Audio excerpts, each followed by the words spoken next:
तो सभी दोस्तों को नमस्कार और सभी का फिर से एक दफ़े स्वागत। और आज जो मैं आप लोगों को दिखाने जा रहा हूँ वो एक बिजनेस का मॉडल था। और बिजनेस मॉडल जो कि सक्सेसफुल नहीं हुआ, क्यों नहीं हुआ इसके मैं कारण आप लोगों को गिनाऊंगा। और फिलहाल हम इसको देखेंगे कि ये पहली नज़र में आपको क्या लगता है कि ये जो बिजनेस मॉडल है वो किस चीज़ का रहा होगा। तो आप इसको देख सकते हो। थोड़ा आप इस तरह को दिखाएंगे कि ये कुछ जो पोल्स हैं वो वर्टिकल पोल्स इसमें लगा रखे हैं। इस साइज के पोल्स अलग हैं। आप देख सकते हो कि यहाँ पहले साइज का पोल, ये दूसरे साइज का पोल है इसमें, और फिर उस तरफ को ये तीसरा साइज का पोल है। यहाँ बीच में पोल्स की जो लंबाई है थोड़ा कम हो गई है। और इसमें थोड़ा ये दिखा सकते हो क्योंकि यहाँ झाड़ियाँ हो गई है। मैंने कहा कि मैं फेल्ड बिजनेस मॉडल को दिखा रहा हूँ। तो फेल्ड बिजनेस मॉडल में मैं जरा टाइल्स की तरफ को जाऊंगा और टाइल्स आप लोगों को दिखाने की कोशिश करूंगा। तो टाइल्स की तरफ को जरा फोकस करें। टाइल्स दिखाइए, ये रही टाइल्स। हाँ, ये कुछ टाइल्स है, थोड़ा बीहड़ जरूर हो गया इधर। और आप इनको देख सकते हो कि ये कुछ टाइल्स थी वो, अच्छा इसमें आ नहीं रहा है तो इसको काटा जाएगा। और आप लोगों को मैं एक स्टैक दिखाने जा रहा हूँ। कौन सा वाला? ओके, आप दिख रही हैं सही? बिल्कुल। तो ये कुछ टाइल्स हैं, आप इन टाइल्स को देख सकते हो। और ये स्क्वायर टाइल्स हैं इस साइज की। ये हैंडमेड टाइल्स हैं, ये मैंने खुद तैयार की हैं। और इनका स्टैक लगाया था, तो ये खुद से तैयार की हुई कुछ टाइल्स हैं। और इनको इस साइज का क्यों बनाया गया था इसके बारे में भी मैं आप लोगों को आगे बताता रहूँगा। तो इसी तरीके से स्टैक है, ये दूसरा स्टैक है टाइल्स का। ये कुछ और अपने हाथों से इसको बनाया था, कैसे बनाना है इसके बारे में भी मैं बताऊंगा। यहाँ कहीं तीसरा स्टैक है। ये जो तीसरा स्टैक है आप लोगों को दिख रहा होगा कि कुछ टाइल्स टूट भी गई हैं, लेकिन फिर भी यहाँ एक स्टैक लगा हुआ है। तो ये एक इस पे ऐसे तो बन नहीं गया, इस पे पैसा खर्च हुआ था। और एक मॉडल जो कि बिजनेस मॉडल क्रिएट करने की कोशिश की गई थी, तो उसमें कुछ अड़चनें आई। और अड़चनें क्यों आई वो भी आगे डिस्कस करेंगे, लेकिन फिलहाल हम फोकस करेंगे उन चीज़ों के ऊपर जो कि यहाँ इस मॉडल को तैयार करने में लगाई गई थी। थोड़ा आप आगे आएंगे, थोड़ा और आगे बढ़ते हैं। और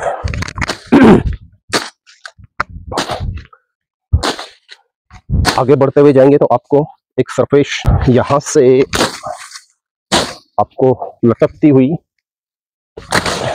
ये थोड़ी मेहनत करनी पड़ेगी इसमें इसको सुधारने के लिए, लेकिन ये फिर से मॉडल इसको लाइफ दी जाए तो हमें कैसे देनी होगी इसको मैं बताऊंगा।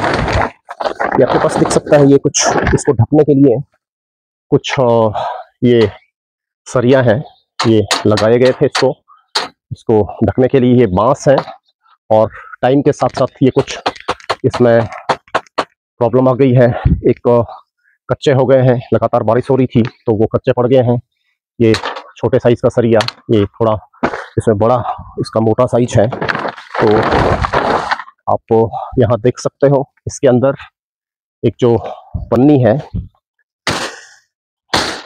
अब थोड़ी मुश्किल जरूर है यहाँ, लेकिन बिजनेस मॉडल सेट करने की कोशिश की गई थी और वो फेल्ड मॉडल फिलहाल बना। तो फेल्ड मॉडल क्यों हुआ था आप देख सकते हो। स्ट्रक्चर कुछ इस तरीके से लगभग तैयार हुआ था। इसमें आप डिफरेंट साइज के पोल्स, जैसे मैंने शुरू में बताया था, ये अलग साइज है, ये अलग साइज है और ये वाला अलग साइज है। तो तीनों साइज के जो पोल्स हैं उनको ये कोई बाहर से कोई इसको करने आया नहीं था, ये खुद मैंने तैयार किए थे अपने हाथों से। और उसके बाद एक प्लानिंग थी कि इसको इस स्ट्रक्चर को बड़ा किया जाएगा। और इससे पहले ये जो प्राइमरी प्रैक्टिकल किया गया था, तो प्रैक्टिकल बहुत छोटे साइज में किया गया था। लगभग एरिया होगा यहाँ से, और ये वाला मीन्स 5 बाई या 7 बाई 10 फीट का वो स्ट्रक्चर था। और उसमें जो कोशिश की गई थी कि मशरूम को ग्रो करना, और उसमें लगातार 2 साल तक मैंने अच्छे खासे मशरूम ग्रो किए थे अपने लिए। और अगली बार फिर कोशिश करी कि थोड़ा उसको और बड़ा किया जाए। तो जब मैंने अगली बार उसको बड़ा किया, उस स्ट्रक्चर को, तो वो लगभग 20 बाई 10 फीट का स्ट्रक्चर था। और 20 बाई 10 फीट के स्ट्रक्चर में भी मैं सक्सेसफुल रहा था कि लगातार तीसरी बार तक जो ऑयस्टर मशरूम है उनको उगा सकूं। अब जो चौथे साल में जब मैंने प्रवेश किया, मैंने कहा यार कि इस स्ट्रक्चर को थोड़ा बड़ा किया जाए। लेकिन स्ट्रक्चर बड़ा करने को तो मैंने ये कर लिया, लेकिन फिर ये होता कि आप तो यदि स्ट्रक्चर को बड़ा कर रहे हो, तो स्ट्रक्चर बड़ा करने के बाद आपको एक टाइम लगाना पड़ेगा उसमें, और थोड़ा मेंटेन भी करना पड़ेगा। वो भी मैं कर सकता था, लेकिन कुछ जो प्रॉब्लम्स बीच में आई, कुछ मौसम की वजह से, कुछ मेरे जो साथ में कुछ बॉयज़ काम करते थे उनके घरों में दिक्कतें आनी शुरू हुई। तो उसके बाद जो है काफ़ी टाइम से ये स्ट्रक्चर इसी प्रकार से खड़ा रहा। तो आप देख सकते हो कि ये यदि लगभग क्योंकि मैंने ये खुद तैयार किया, पूरे अच्छे मटेरियल का है, लगभग 25 टू 30 इयर्स की इसकी जो पर्टिकुलर एज है, इसी तरीके से ये है। तो लगभग 1000 का इसको आप मानिए कि एक स्ट्रक्चर होगा, क्योंकि इसमें 4 सरिया अंदर पड़े हुए हैं।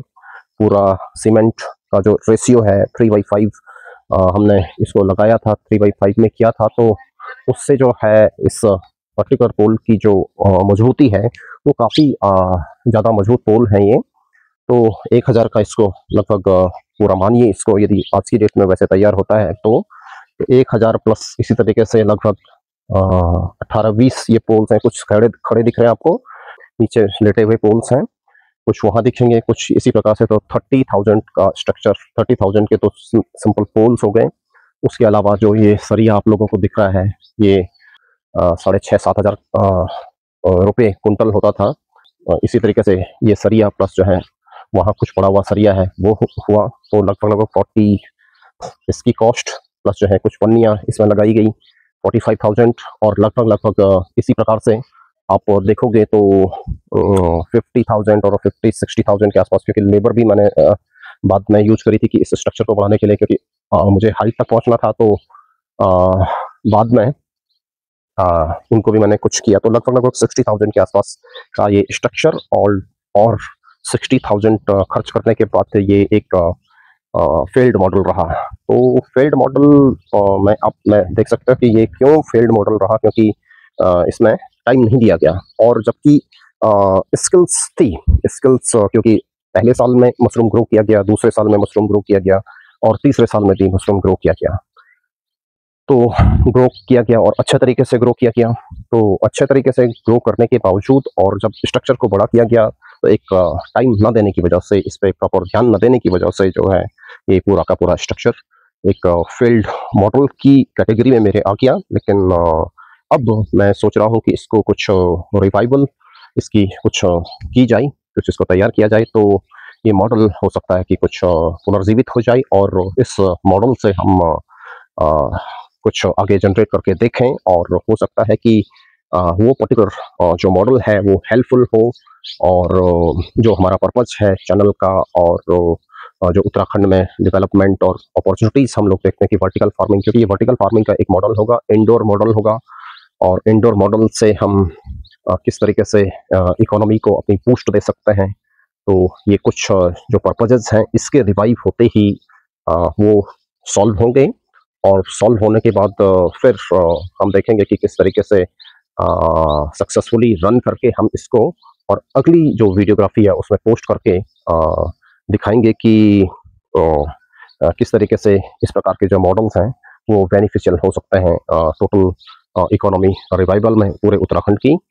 और ये दिखाना जरूरी था, क्योंकि आप एक पौधा तो लगा लेते हो, और पौधे को लगाने के बाद उस पर्टिकुलर पौधे को, जैसे कि जो उसमें से निराई गुड़ाई छटाई सब करनी होती है, उसमें प्रॉपर पानी देना होता है, प्रॉपर पानी देने के बाद पूरा प्रॉपर उसकी खाद और मेंटेन करनी होती है। तो एक टाइम आपको देना पड़ेगा। और टाइम देने के बाद आप डेफिनेटली उसके रिजल्ट देखोगे कि वो रिजल्ट पॉजिटिव आएंगे। और यदि टाइम ना दिया तो इसी तरीके से कुछ मॉडल के ऊपर असर पड़ सकता है। तो आज जो मेरा दिखाने का ये पर्पस था इसको, और हम फिर आगे बढ़ेंगे कि कितना इसको मैं इसके स्टेप्स दिखाऊंगा कि किस तरीके से हमने इसको रिवाइव फिर से किया, और फिर आगे हम इसमें बढ़ने की कोशिश करेंगे। तो फिलहाल के लिए इतना ही, और आगे भी हम फिर इसको दिखाएंगे, इसके स्टेप्स दिखाएंगे, और फिर आप लोगों के साथ में इस प्रॉपर मॉडल की शेयरिंग करेंगे, और उससे जो एक्चुअल जो हमारा पर्पज है उसको किस तरीके से बेनिफिट होता है। तो कोई बात नहीं, ये मॉडल जो है अभी इस स्थिति में है, लेकिन एक टाइम देने के बाद कितना सुधर सकता है ये आप लोग को देखोगे, और कुछ एक लर्निंग का जो जरिया है इस पर्टिकुलर प्रोजेक्ट से भी आपको दिखेगा। दूसरा मॉडल जो अगला मॉडल है वो कहीं और किसी और लोकेशन पर है, उस पर भी मैं ले जाने की कोशिश करूंगा आप लोगों को, और वो भी एक टाइम लैगिंग की वजह से थोड़ा डिलेड हो गया है, तो उसमें भी मुझे टाइम देना पड़ेगा, तो वो भी फिर रिवाइव होगा। और इसी प्रकार से कुछ 4-5 मॉडल्स हैं, कुछ जिन मॉडल्स पर टाइम दिया गया वो तो ग्रो कर गए और बड़ी अच्छी उनकी ग्रोथ है, और कुछ मॉडल्स जो कि थोड़ा टाइम कम दिया गया तो वो इस प्रकार के मॉडल्स बन गए। तो आज के लिए मुझे इतना कहना था, और अगली वीडियोग्राफी में हम इन मॉडल्स को भी स्ट्रीमलाइन करने की कोशिश करेंगे, और पैरेलल स्ट्रीमलाइनिंग से कोशिश करेंगे कि हम किस तरीके से इकोनॉमिक जनरेशन इस पर्टिकुलर एरिया में, या किसी रीजनल इकोनॉमी बैलेंस वाली जो कंडीशंस की बात हम लोग करते हैं उसके ऊपर हम करेंगे। तो तब तक के लिए बहुत बहुत धन्यवाद। नमस्कार।